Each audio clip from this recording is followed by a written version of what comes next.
Yo, what's poppin', people? Your boy Snacks is back in the building with another one. Another banger, that is. You know what I'm saying? So, but before we get started, y'all know how this go. We got to give a shout out to all the channel subscribers and also the channel members. And plus you, the viewer who takes the time out to watch this video. Thank you very much for watching. While you're here, do us a solid, hit the like button, hit the subscribe button, and also hit that little star down there and hype your boy up. And y'all know we cannot do a video without giving a shout out to the wonderful ladies, the beautiful ladies. Shout out to the CUITs for always showing support, showing love, and coming in the building and doing what they do. Y'all know what time it is. Shedeursanders had that beautiful execution of football glory on Sunday. But we got a few people that think he being set up. And Kevin Stefanski never even wanted Shedeur. They don't even think Kevin Stefanski wants Shedeur to play now, tomorrow, next week, never. It's a few familiar voices. One of them is an NFL MVP. The other one is Stephen A. Smith, and y'all know we don't rock with Stephen A. too heavy, but he coming correct on this one. Y'all ready to do this? Let's go.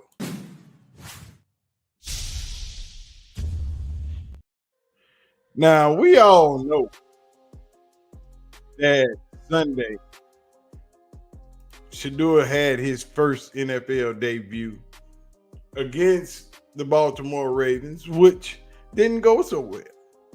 You know, 4-16, 0 touchdowns, 1 interception, 2 sacks. And they going on about these 2 sacks. Like it's just ridiculous. When Dylan didn't had 2 or more 6-sack games. But I guess 2 sacks from Shedeur is just too many. 2 sacks, not 6. 2. 1, 2. They going on about these 2 sacks like Shedeur just committed the world's greatest crime.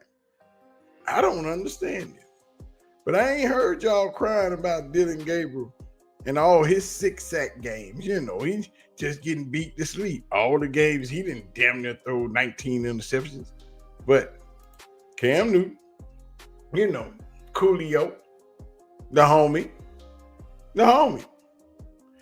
and old Jarface, Stephen A. They had a quick discussion about it. I want to talk about it, but I'm going to let them holler at y'all.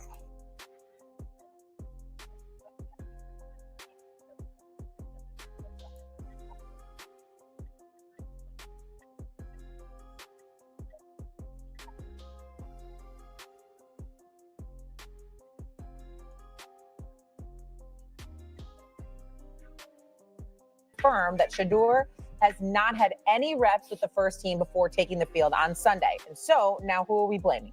Is it Shedeur-Sanders not looking prepared, or perhaps maybe the Browns not having him well enough prepared? I'm definitely blaming Kevin Stefanski and his offensive coordinator. What the hell is going on?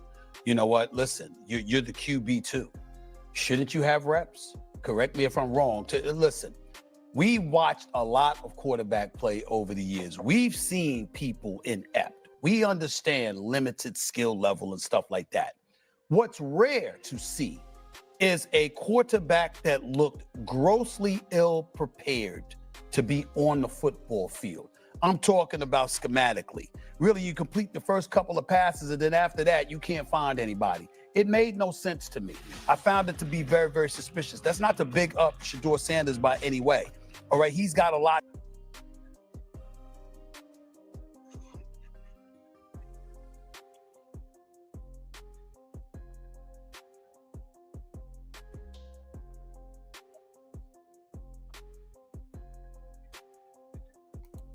Yeah, that's what we want to know, Stephen A.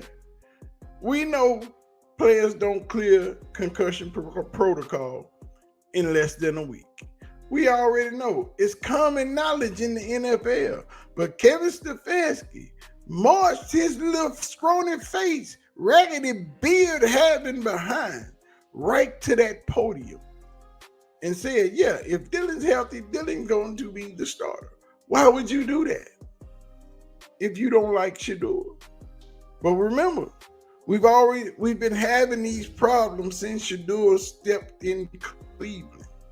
He don't say his name in press conferences, all that. He don't recognize him as a player. He ain't been getting no first team reps, and he the second quarterback on the depth chart. This is what we doing. But everybody keeps saying he ain't got nothing against the man. He just doing what's best for the team. No, he's not. You cannot be doing what's best for your team if you are not getting the second quarterback that you have who has to go in the game at any given time on any given Sunday. And being that he is a rookie, he hasn't taken not one rep with any other first team players. No snaps from center, no passes to the wide receivers, no pass to the tight ends, no handoffs to any of the running backs. So what's the excuse, Stephen A?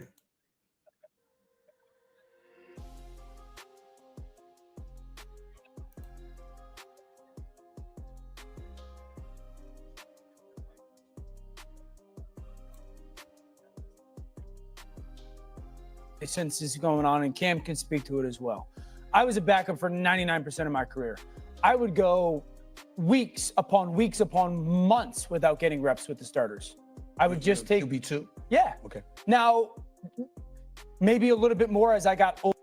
Now, we saw Dan Orlowski try to pull this same rigmarole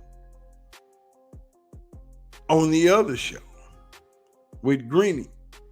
We saw it. Try to pull the same, saying the exact same words. But yet again, somebody has to correct this idiot.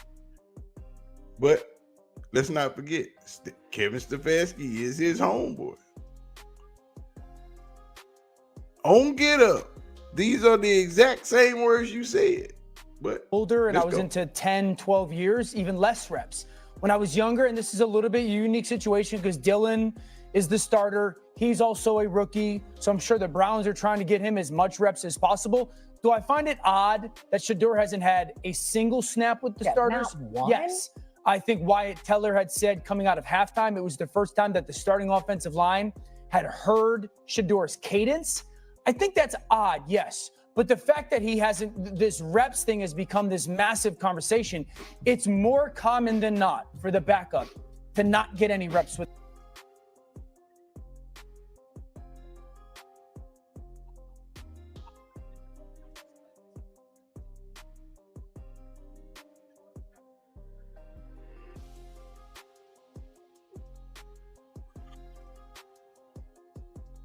I don't think the reps thing is a lot of what the conversation has been made out to be. Yeah. Never sue the other driver after a car accident. now, we finna let Cam do a little cooking. You know, because Cam has been known to cook a little bit. You know what I'm saying? Cam has been known not to beat around the bush, not to give us the BS.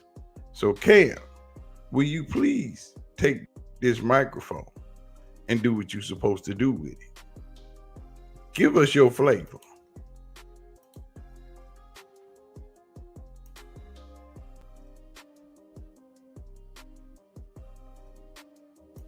I've said this before and I'll say it again. I do not think Kevin Stefanski wants Shedeursanders to succeed in Cleveland. The reason being is, don't tell me what he said. Don't tell me what he's saying. I'm going off of actions. All right, let's go off actions. The actions is, if I'm Shedeur or if I'm a Shedeursanders fan, I would not want him to take the field, because that's going to consistently be the display we're going to see. It doesn't matter if it's Deshaun Watson. It doesn't matter if it's Shedeursanders. It doesn't matter if it's Dylan Gabriel. It doesn't matter if it's Dan Orlowski. It doesn't matter if it's Cam Newton.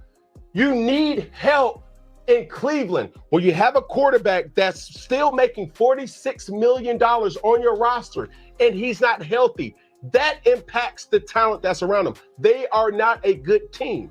Right. But this is the thing that really irks me the most, is because he doesn't get. Hold on. What?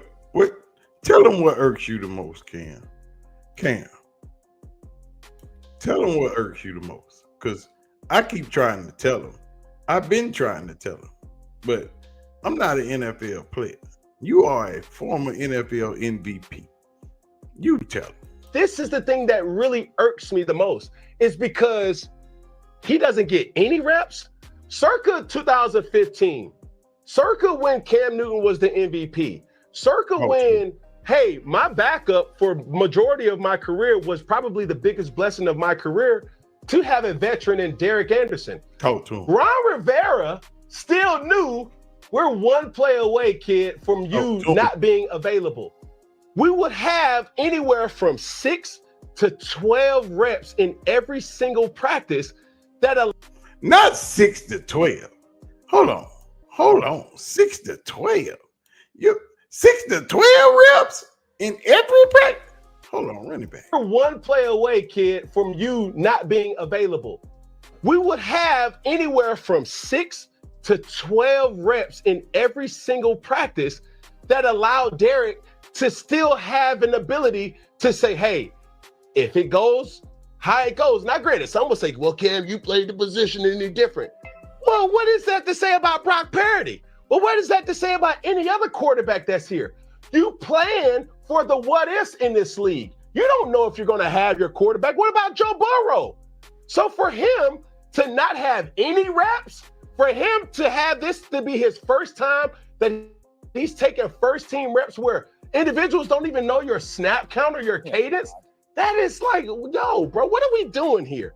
Like, you don't control the team's whole overall existence by not allowing individuals to get better.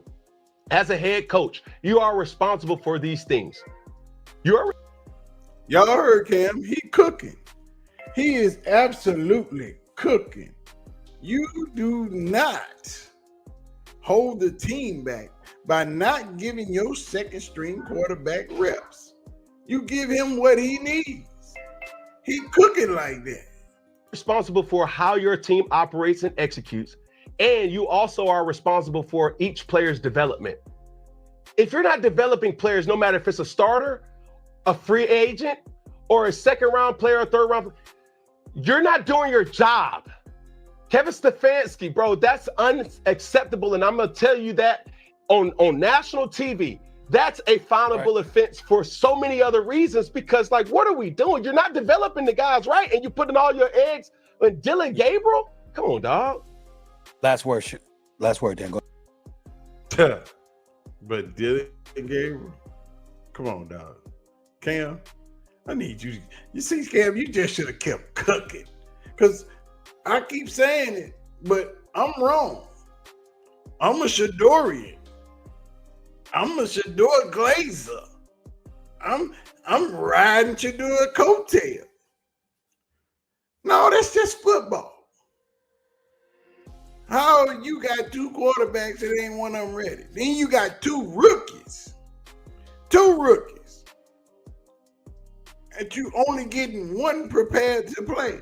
When you know, as a two-time coach of the year, since y'all keep bringing it up, two-time coach of the year, that you're supposed to get this man ready. Because you never know when Dylan Gabriel is going to get slaughterhouse. That's just football. You play the most barbaric sport in the world, and you expect Dylan Gabriel to just lollygag through the season when he been hurt every year of his college career. He is injury prone. And you don't think that Dylan Gabriel was going to get hurt this season? We all knew it was coming. We've been telling you it was coming. But Kevin Stefanski act like it's okay. Why? Because he does not like Shedeursanders. He didn't want him there. He don't want him there. And now that he's there, he made sure that he wasn't ready to play. He did everything he could do to try to keep him away from being able to play. I don't even think his plans was for Shedeur to play this season, period, at all. We're going to draft another quarterback next year, which is the dumbest move. Then you got 2 second-year quarterbacks and a rookie. Who teaching who? What we doing? But anyway, I don't know what I be talking. I just be talking. Let's go. Yeah, I'm with Cam. I think it's odd. The only thing is, I don't think Kevin Stefanski's got this ulterior motive of not wanting to see Shedeur have success. Why not? Explain it then. Make it make sense. Because we don't see it. We still looking for it. We trying to understand why are you not preparing your second rookie quarterback to come in the game if your first rookie quarterback go down? Ain't no veterans on the team. You can trade it all them away. You got 2 rookies.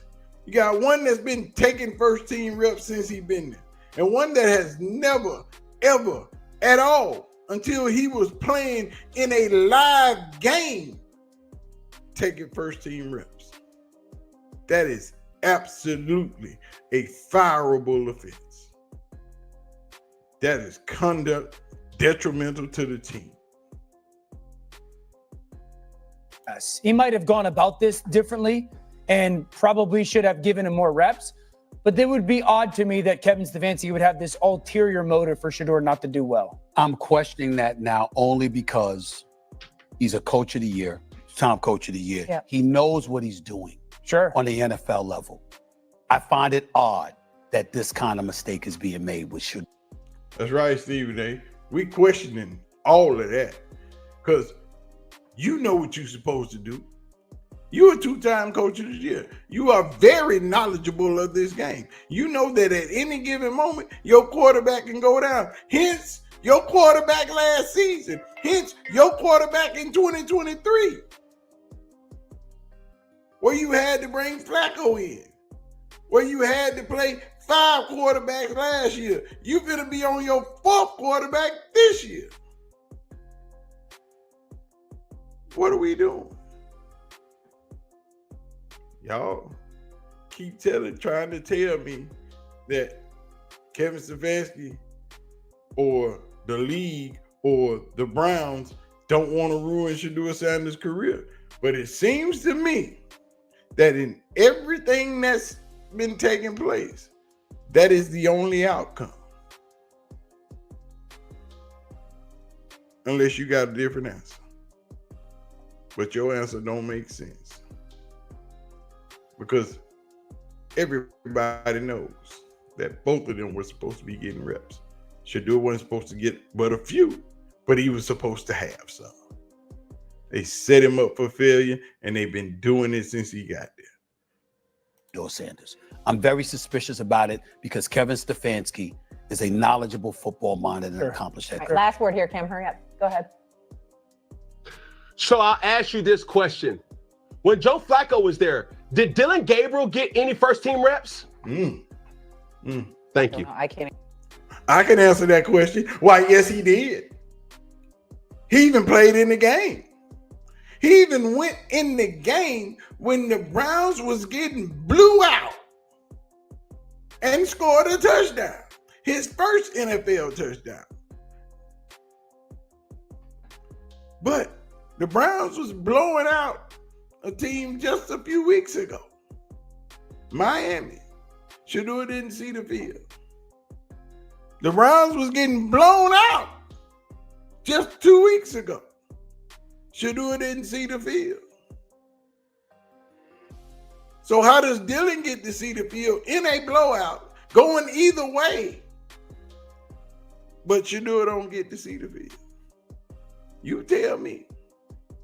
Conspiracy, collusion, hatred, whatever it is, they were doing their best for Shedeur Sanders not to succeed? I don't know that I answer. don't know. I don't know, but I know he got more first-team reps in the summer during training camp to Dylan Gabriel, and it didn't sound like Shedeur did until he got that one. He was the start. backup. So, right. My point for saying that is Dylan Gabriel was the backup then, and you was giving him first team reps. So why not give the backup now first team reps? I think it's weird. And I think the blue thing that blew this whole thing open was when they said the offensive line hadn't heard the cadence. Until then, I don't think that was what was weird, I think, for everybody. All right, coming up, Dak Prescott against Brock Bowers. Oh, yeah. We want to know. See it all coming out in the wash. The man told y'all we never heard Shedeur Sanders' cadence at all until right now in this game. What the freak? No reps, no practice squad, no nothing. Something very suspicious is going on. But y'all let me know in that comment section. Talk to me. Tell me what you think. Who did what and whose fault is it? Is it Kevin Stefanski's fault? Is it the Browns in general's fault? Is it the NFL with collusion? It's a few answers to go around. But all in all of them wrong. And Kevin Stefanski need to be fired. And if the Browns are in on it as a whole, everybody needs to be fired. Because you don't do that. That is conduct detrimental to the team. You were not putting the team first. You were not setting the team up for success. We know you wasn't setting Shedeur up for success. But y'all tell me, man. Y'all know what to do. Do what we always do. Hit that like button. Hit the subscribe button. Don't forget to leave your comments in the comment section. Don't forget to turn your post notification bell on. Don't forget to hit that star at the bottom and hype your boy up. And don't forget to tell Kevin Stefanski.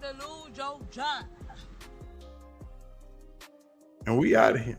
I'm going to holler at y'all. Be easy. Peace out.